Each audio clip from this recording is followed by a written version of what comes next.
Hello everyone, আসসালামু আলাইকুম। Welcome back to my another video. So আমরা যারা রেগুলার ভিডিও মেক করি, আমাদের কিন্তু রেগুলার মেকআপ করতে হয়। এতে কিন্তু আমাদের স্কিন অনেক বেশি ক্ষতি হয়। ঘরোয়া পদ্ধতি যতটুকু আছে এটাই আপনাদের সাথে শেয়ার করব। আর হেয়ারও খুব বেশি নষ্ট হয়ে যাচ্ছে। আপনারা জানাবেন কি করলে হেয়ারটা আবার আগের মতো ফিরে আনতে পারবো। আমার হেয়ার মাশাআল্লাহ আগে থেকে অনেক বেশি বড় ছিল, বাট এখন বড় নেই। যাই হোক, হোয়াটএভার, ওগুলা কথা বাদ দিয়ে আমরা দেখব কি কি এই মেকআপটা তোলার পর। অবশ্যই কিন্তু আপনারা যখন মেকআপটা তুলবেন ভালোভাবে ক্লিনজারের মাধ্যমে। আমার কাছে যেমন ওয়েট টিস্যু আছে, আমি বেবিদের ওয়েট টিস্যুগুলো বেশি ইউজ করি, কারণ ওগুলো একটু তুলনামূলক সফট হয়।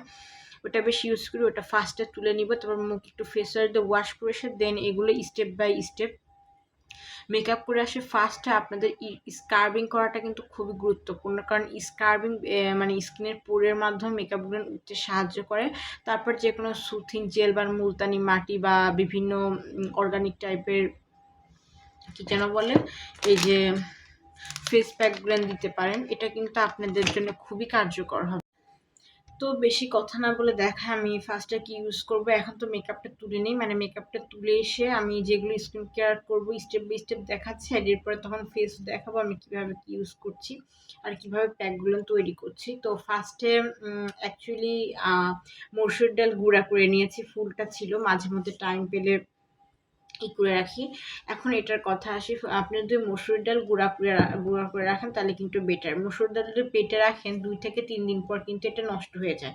এর থেকে আপনি 1 মুঠ কি 2 মুঠ এরকম করে আপনি ব্লেন্ডিং করে রাখেন। আই থিঙ্ক আমি ব্লেন্ডিং করে দিয়েছে আমাকে, আমি বলতে পারতেছি না, বা বেটেছে কিছু একটা।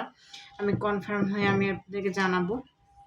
তো যদি একটু নেওয়ার সময় 1 চামচ নিয়ে 1 চামচ হলুদ দেন, সাথে একটু দুধ দেন বা চালের গুঁড়া দেন।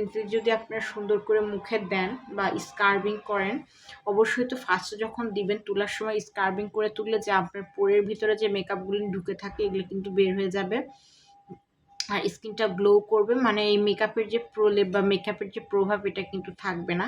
তো অবশ্যই কোনো কিছু স্ক্রাব দেওয়ার পর কোনো সিরাম বা আপনাদের ফেস প্যাক বা সুথিং জেল টাইপের কিছু ইউজ করতে হয়। আমার কাছে এই মুহূর্তে সুথিং জেল বলতে এটা আছে, বাট এর আগে আমি মসুর ডালটা নেওয়ার পর এই অরেঞ্জ ফেস প্যাকটা নিব। এটা সম্পর্কে আমি আপনাদেরকে খুব সুন একটা রিভিউ দিব। ভিডিওটা মেক করা হয়েছে, এডিটর হবে, আমি আপনাদের পোস্ট করতে পারছি না। এটার একটা আলাদা রিভিউ আসবে এটা কেমন আড়ঙের ইগুলেন। তো এরকম একটা ফেস প্যাক বা মুলতানি মাটিও দিতে পারেন। আমি যেহেতু এটা নিয়েছি, একবার মুলতানি মাটি ইউজ করেছি, তো এখন আড়ঙের অরেঞ্জ ফ্লেভারটা ইউজ করে দেখছি। দেন সব শেষে আমি এই যে মিল্ক সুথিং জেলটা এটা দিব, কারণ এটা সম্পূর্ণ জাফরানের। তো সুথিং জেল হলে কি আপনার ফেসটা অনেক স্মুথ আর নিজের কাছে একটু বেশি ভালো লাগে আর কি। আমার এটা প্রায় শেষের দিকে।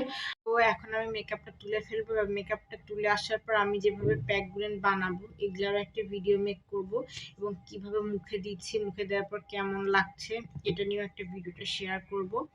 সো আজকে ভিডিওটা এই পর্যন্তই। নেক্সট পার্ট মানে আবার আসবে, মানে তখন দেখাবো যে কিভাবে মসুর ডালটা কিভাবে প্যাক করে আমার স্কিনে দিচ্ছি, ফেস প্যাকটা কিভাবে প্যাক করে দিচ্ছি এবং শুটিং জেলটা কিভাবে দিচ্ছি, এগুলাই পরবর্তী নেক্সট ভিডিওতে থাকবে। ভিডিওটা এই পর্যন্তই। আল্লাহ হাফেজ।